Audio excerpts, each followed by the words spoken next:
ያ ግራቪቲ 9.81 ቀመር ፍጹም ስህተት ነው። እንኳን ደስ አላችሁ የጃሊል አርት ቤተሰቦቻችን። ዘማሂተም ቶይሌ ወይም ከመስመሮቹ በስተጀርባ የተሰኘ ፕሮግራማችን ወደ ሁለተኛ ምዕራፍ መሸጋገሩን ስንገልጽላችሁ በታላቅ ደስታና ሞራል ነው። አሁን ግን ፕሮግራማችን በቀጥታ ወደ ሁለተኛ ምዕራፍ ተሸጋግሯል። እንኳን ደስ አላችሁ። የ1687ቱ ታላቅ ምስጢር መጋለጥ ወደ እናንተ። ኒውተን በሌሊቱ ሙሉ በሻማ ብርሃን የከፈለበት ያ ታላቅ መስዋዕትነት ባይኖር ኖሮ ዛሬ እውነታን ከስህተት የምንለይበት መነሻ አይኖረንም ነበረ።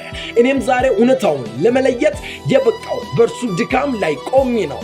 ነገር ግን ዓለም ለዘመናት የተማረችበት ያ ግራቪቲ 9.81 ቀመር ፍጹም ስህተት ነው።